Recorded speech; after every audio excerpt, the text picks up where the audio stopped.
Elisabeth Rohm, how are you? I'm so good, Rebecca. It's so nice to see you. You look gorgeous on this quarantine day. Oh, thank you. This show gave me an excuse to do my hair and makeup instead of just like living in sweats and no makeup. It was a great excuse. I feel the same way about doing my live every day, although I have to admit that I have gone on to my live in my bathrobe. But what are you going to do? The masks are off right now. The masks are off. Even like CNN newscasters are broadcasting from their homes. So everybody's doing exactly what we're doing today.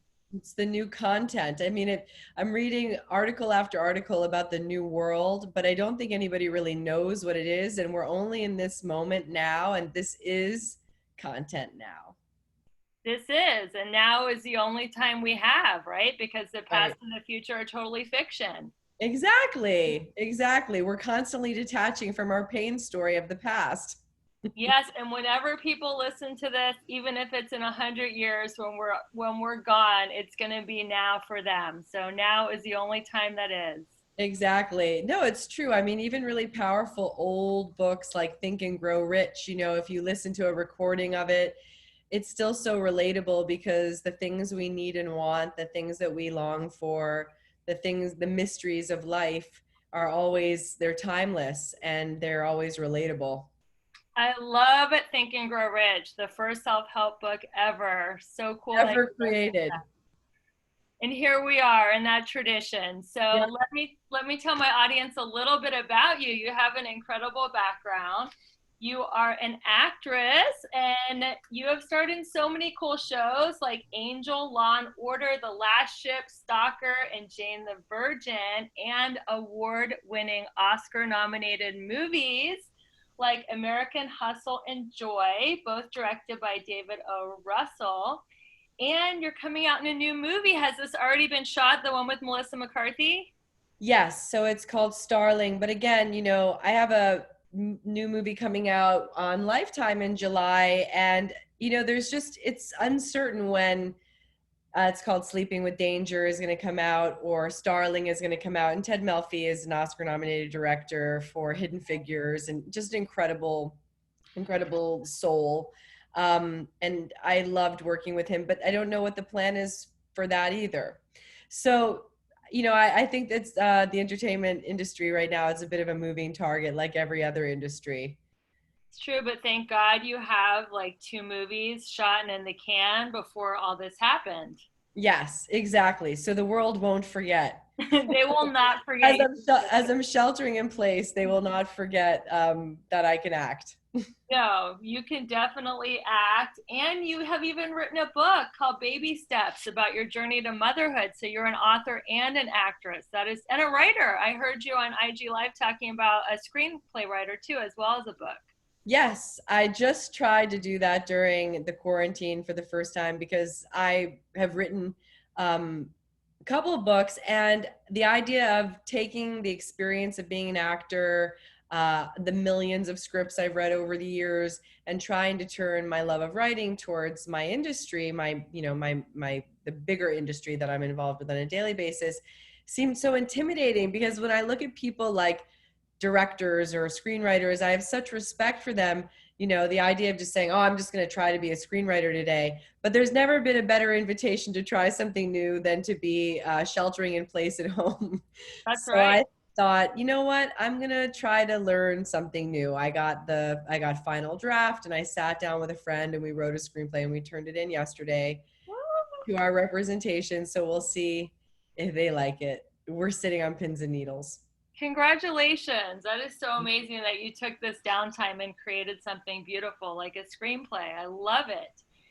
So, I did some research about you, and I know that you grew up in NYC and then you went to boarding school in Tennessee, which is kind of near my neck of the woods. I grew up in Cincinnati. Okay. So, I want to know, did you have culture shock growing up in the big city and then going to high school in the South?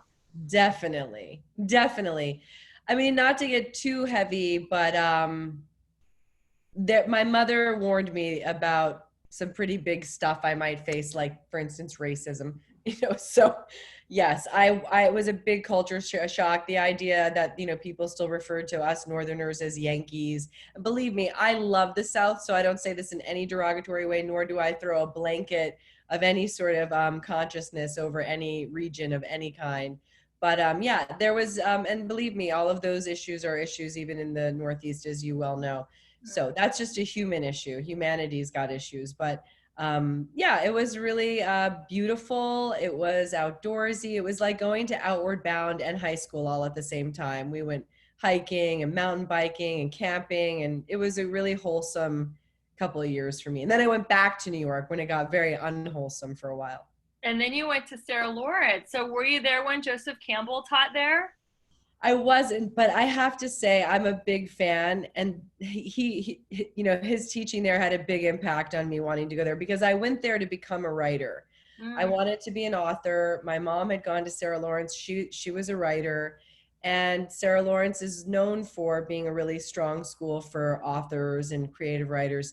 So I went there to pursue that, and I was very inspired that he had taught there. Like the hallowed halls that Joseph Campbell had walked through was very inspiring. But, to talk about some of the stuff that you and I both really believe in, I mean, following your bliss was an imprint that I felt at that time, at 18, this earnestness, to be purposeful in life and to, sort of stand like naked in front of the world and like bare yourself in a sense with all your heart and soul to what? Make a difference, to make an impact, to love fully, to be brave, to draw outside of the lines, and to be here now, to sort of reference Eckhart Tolle. But what we were talking about, the quarantine, to be here now in this moment.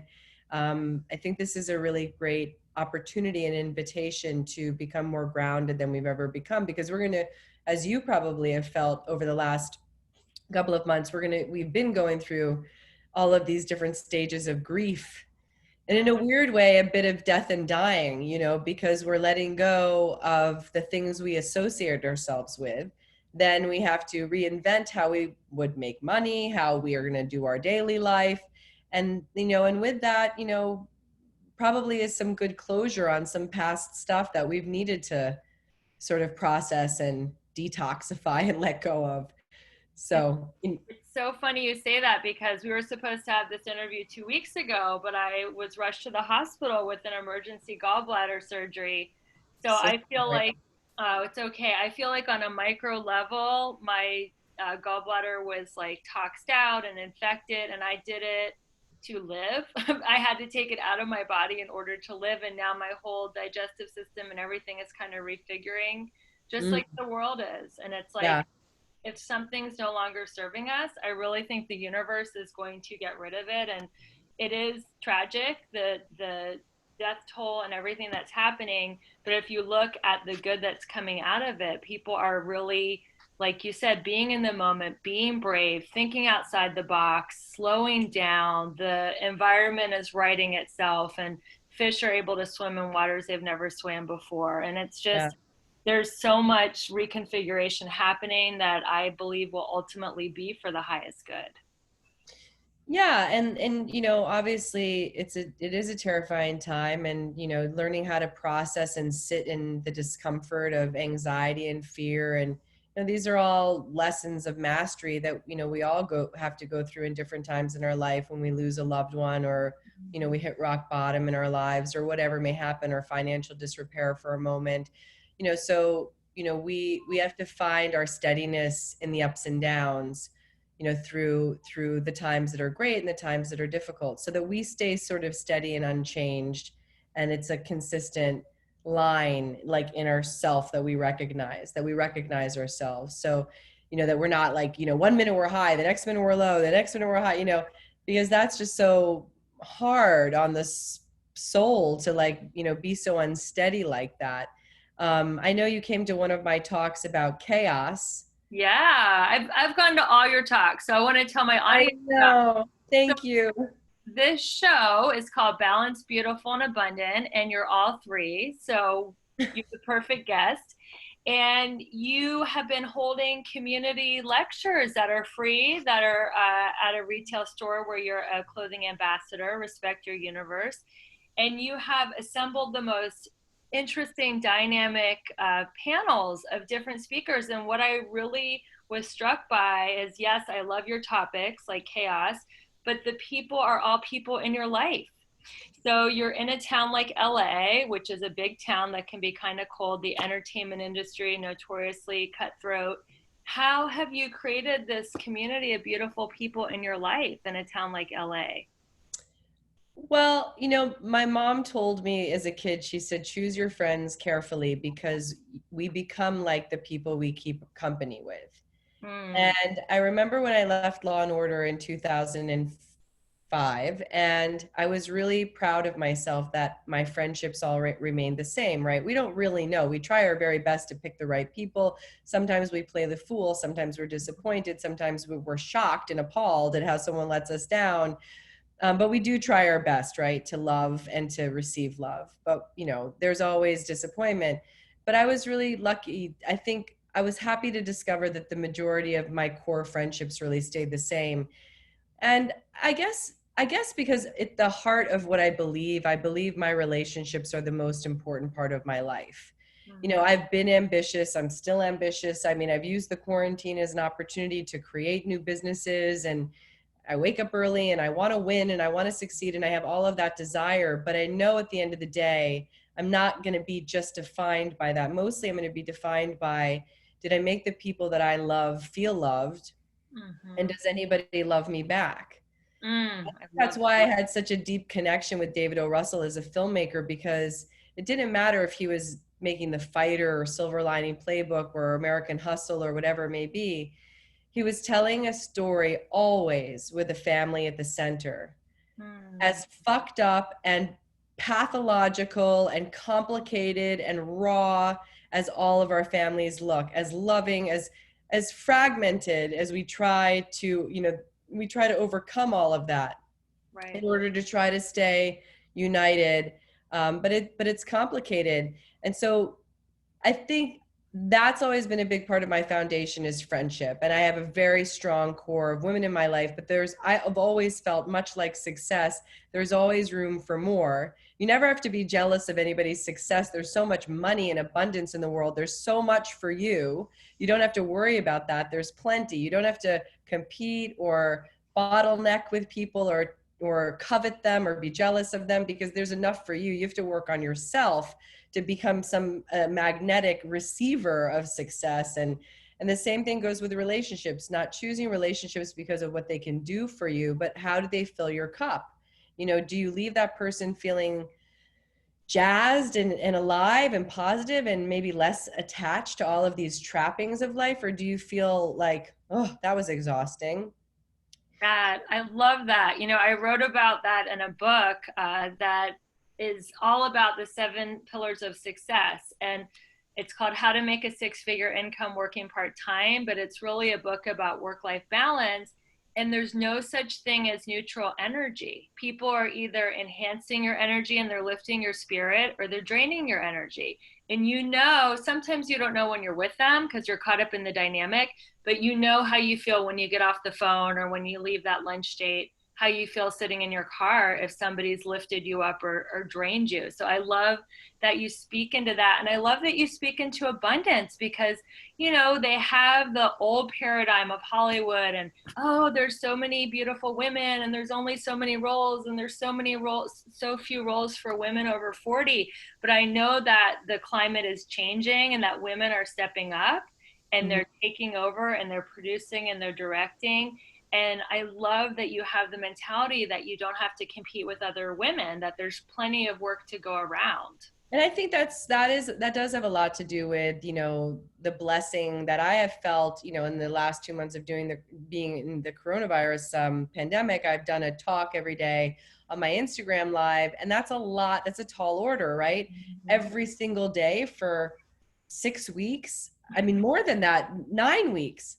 Wow. And I've been really proud of the fact that people have said yes and wanted to come on and have felt safe and that we could have a real conversation. And um, I think that that's partly because I really genuinely feel for the people I care about, you included, that I want you to thrive and succeed. And the whole idea behind doing the live event discussions was my recognition when I looked out into the world.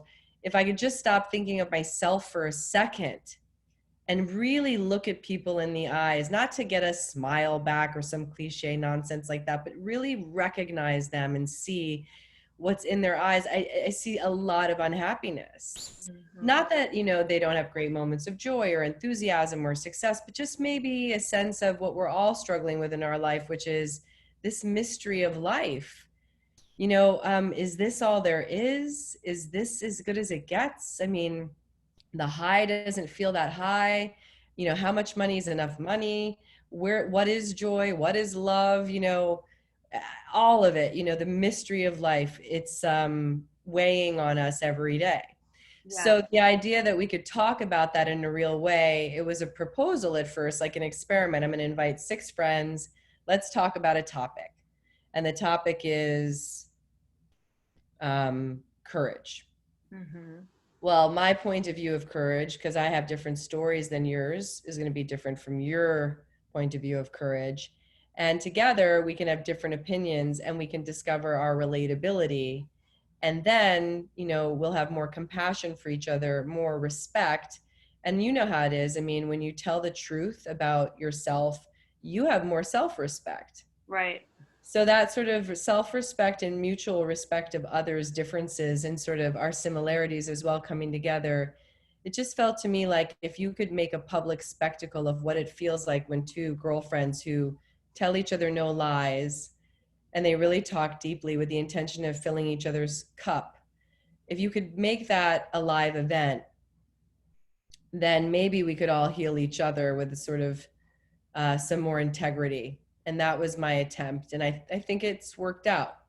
I think that's beautiful. And I know that it's a spiritual principle when we're focused inward on self. It's like the country song, I am always on my mind. Like there's no happiness there because like you said, you get caught in the ego and like how much is enough? Like you get into what I call never enoughism and over thereism. Like I'll be happy when I get that, when I get Right. that check or that role or that house and it's a losing battle.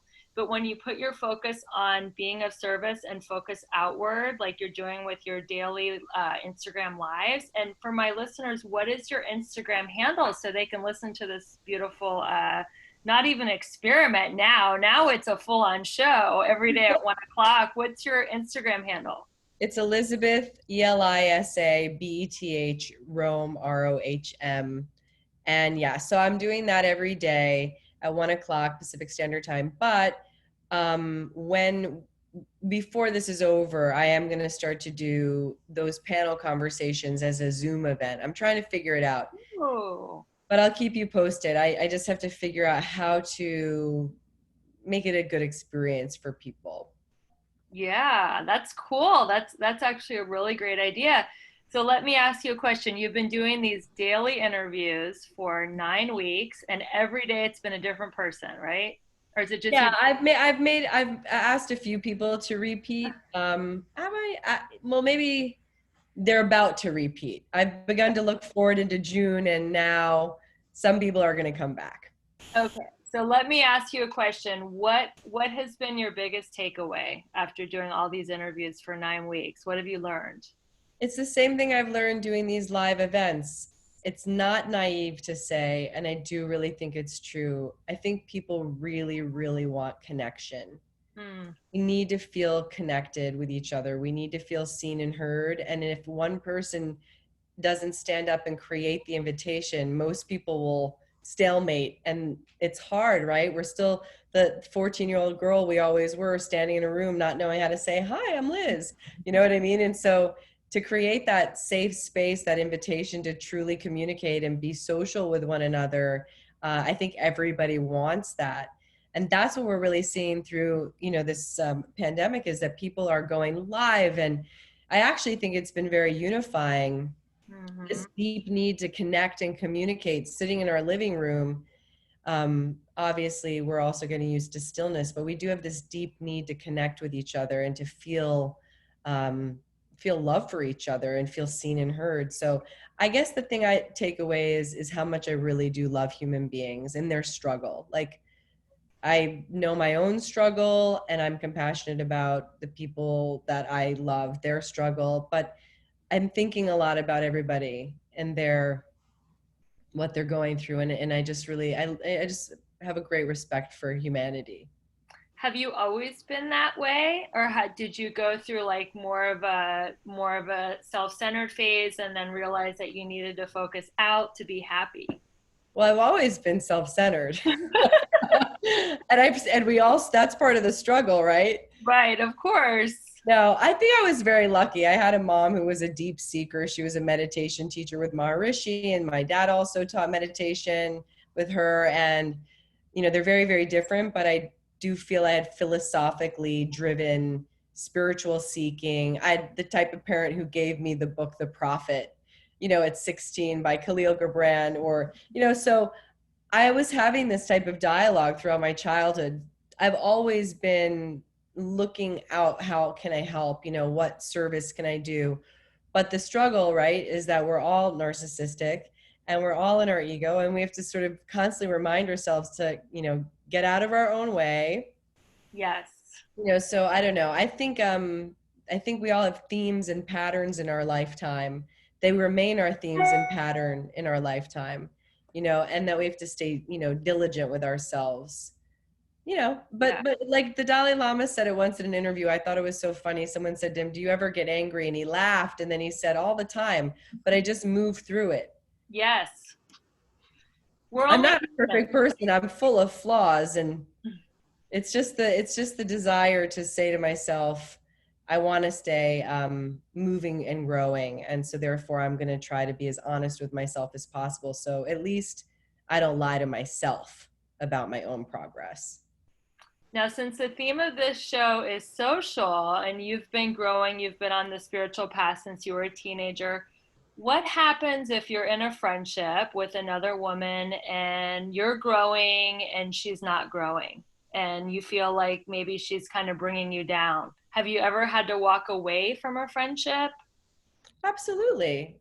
And I don't think it's really having to completely walk away. Here's what I think is a real problem is I think when people confront each other with anger about wanting that person to be where you're at in your life, and we should just all kind of stay in our lane and Mhm. stay focused on ourselves. And if we feel disappointed that someone's not growing at our own pace, we can also just step away without confrontation. We can say, like, I choose to love you from a distance. And if they ask you, why have you distanced?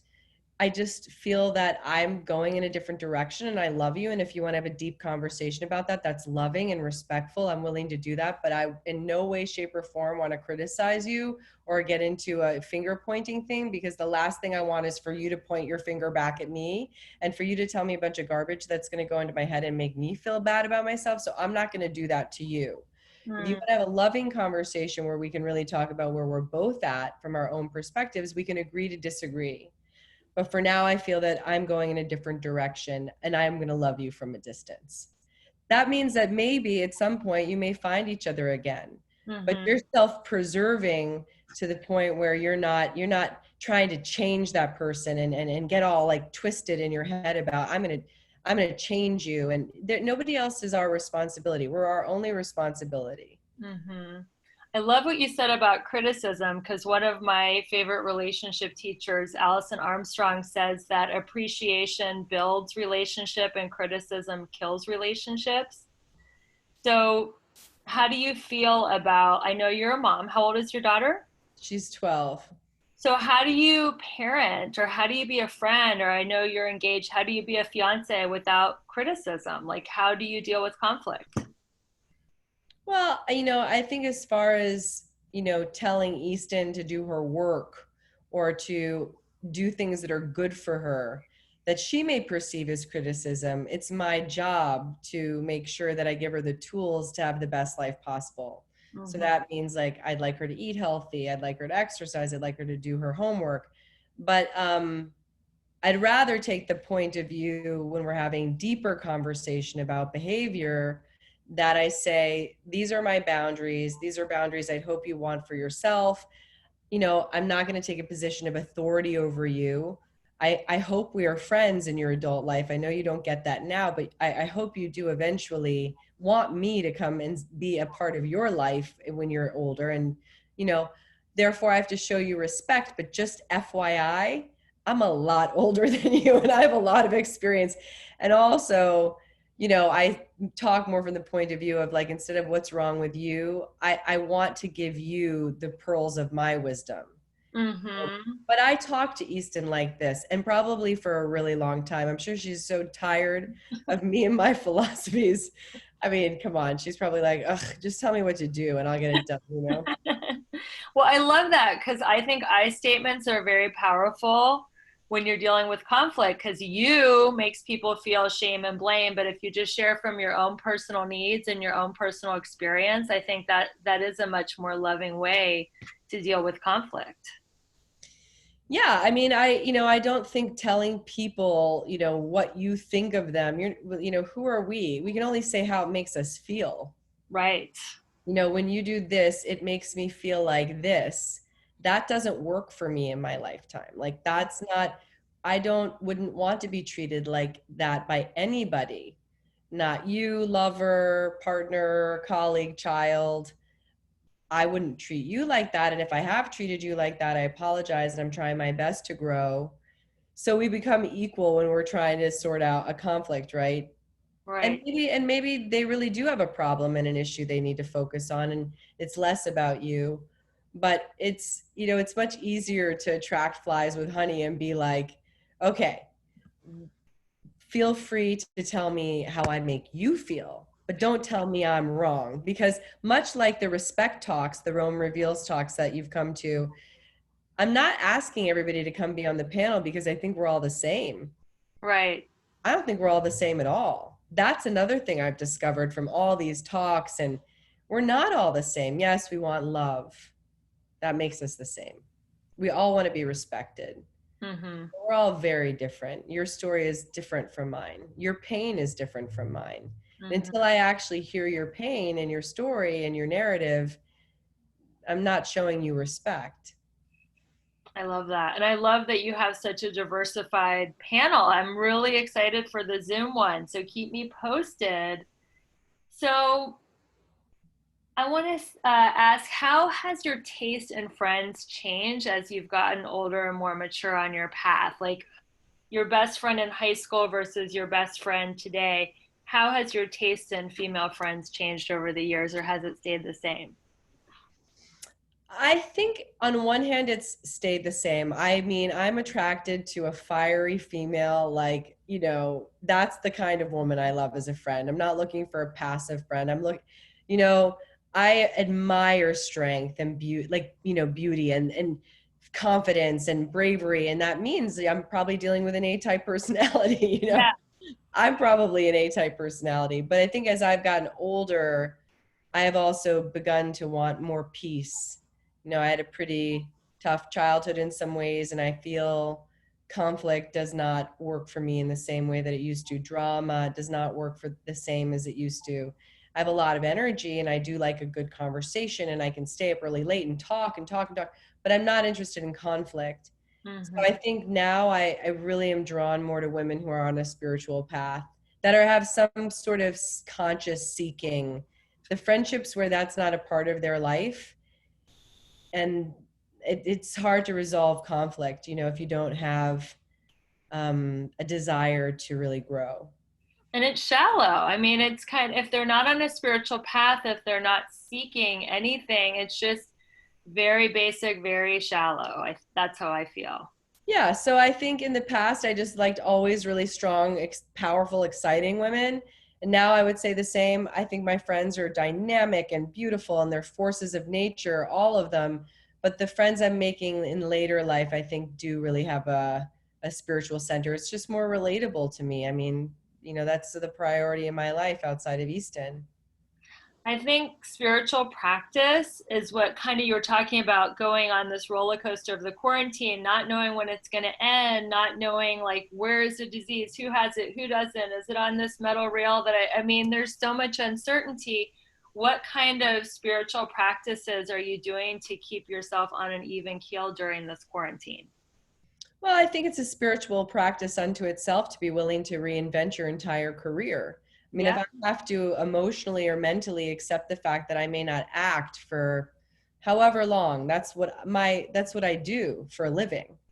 So if I'm having to face that fear and that anxiety of loss and scarcity, but I'm meeting it with enthusiasm and curiosity to create an entire new life, I think that's pretty spiritual. I mean, yes, it's survival, but it's also you're indulging, I guess, the positive versus the negative, right? So I think, I wake up, I put on my chanting music or beautiful music, or, I open the blinds, like I do the things that bring me joy and try to like make it a very bright light until the first conflict shows up, which will inevitably happen, I'm sure, by 9 in the morning. Do you know what I'm saying? But I try to do the things that make me happy. So I bring out my best side to Mhm. Easton or to myself, my colleagues. And then, when it comes to physical activity, I think I'm very drawn to mind body experiences. So uh, during quarantine, I've been only cycling. Mm. But the cycling, even though it's a really tough physical activity, it's also mind body because you're outside in nature and you feel so free. The wind is blowing through your hair and you're just like flying. I mean, you feel like a little kid and you're seeing nature. I mean, you could do it hiking, but there's just something very empowering about cycling. So, I'm just really trying to, wake up in mind, body, and spirit awareness, do it all day long, try to do it through the evening. Even at night, I'm, really journaling a lot about what I want to dream about and using even like the subconscious time to maybe process some old grief or old stuff. So when we get out of here, we didn't just clean our closets and our drawers, we sort of like, ugh, like get rid of all of it. It is one thing's for sure. It's going to be a very new world. I'd like to like bring a new self, like a newer sense of self into that. Yeah, I love that you're just like journaling and you're getting stuff out, and that is how you get it out of your mind. Like there's magic in writing stuff down. I think that is so wonderful. So, I do you believe that networking events really help in Hollywood? I know there's so many. Like, how does that work at your level? Is it all already who you know? Did you meet them through networking events? Did you meet them through your agent? Like, do you believe in them for up and coming people who are wanting to get their start in the industry? Well, I think that, things that are intentional, that are like that can be very helpful, right? You might meet a mentor, you might meet a person that you suddenly spark with and you decide you're going to be creative together. So being social does help. I mean, even just doing these lives every day, I've reconnected with old friends, I've made new friends, and I've even strengthened our friendship. So it's in the way, so we're being social, we're networking in a sense. I don't tend to be somebody that goes out a lot at night. I've never really been a networker. I Right. think a lot of those connections come through very, very good friends who aren't competitive with you, and also through your representation who are going to make money off of you. Mm-hmm. Just going out, I don't know. I think it's hard because I think everybody's out there for themselves anyway. So it's, why are you going to be the one that they all want to try to help? The also think philosophically, I believe is that what you're doing in business is really brilliant, because I have the philosophy that if you build it, then they will come, and you have complete ownership of what you're creating. Yeah. What I mean, you're inviting me into your space. Now, why wouldn't I want to help you? So I Right. think that, that sort of sense of creating something that's brick and mortar, that's, you know, is the best way to network, I guess is my point, versus maybe like networking events. I agree. It's coming from contribution. Yeah. Then however it comes back, it'll come back. So Yeah. yeah, because I want my audience to see how fabulous you are. And on that note, how can people keep in touch with you? I know you mentioned your Instagram. I'll put that in the notes. Any other ways that you want people to keep in touch with you? No, that's basically it. I mean, I am starting a new beauty business called Beauty with Liz, and you can go to beautywithliz.com. I am also on Instagram at Elisabeth Rohm with an S, Rohm. And I tend to really do a lot on Instagram. So anything people need to know about me, they'll find there. And thank you so much for your time. I loved Oh, spending. there's one more thing before we say goodbye. Cameo. So All my right, boyfriend, Cameo. your former agent, Ben Press, Yes. got you linked up with this wonderful website called Cameo. So listeners, if you want Liz to wish you or your family or surprise someone with a happy birthday, any message that's positive, you just sign up. I'm going to put the Cameo link That's on the great. show Thank you, notes. Rebecca. Yeah. Yeah, and you guys can have a video message, and this won't be the end of your relationship with Liz. You can actually have her in your life and share her light with Sure. everyone through We Cameo. can we can talk about abundance, coronavirus, birthdays, whatever. we're all dying for each other right now. We're all isolated, so we miss human beings. It's actually a really good time to do the cameos. It's really a good time. Well, Liz, thank you so much for your time. I can't wait to see your next panel, and I'm so glad that we were able to share some time today. You're fabulous. Thank you, listeners, for tuning in to Balanced, Beautiful, and Abundant. Thank you so much, Rebecca. The same back to you. You're beautiful and amazing. And you supporting me and coming to every single one of the talks. You're like a light when I see you in the audience. Thank you so much. Well, I so believe in community, and community builds immunity, and we all want stronger immune systems right now. So keep up the great work in creating Thank you. community here in LA and expanding to the whole world with your daily Instagram chat. So I Thank look forward to seeing you tomorrow at 1 on your Instagram Live. And thanks so much for your time, Liz. All right. Thanks, guys. Be safe. Bye. Bye.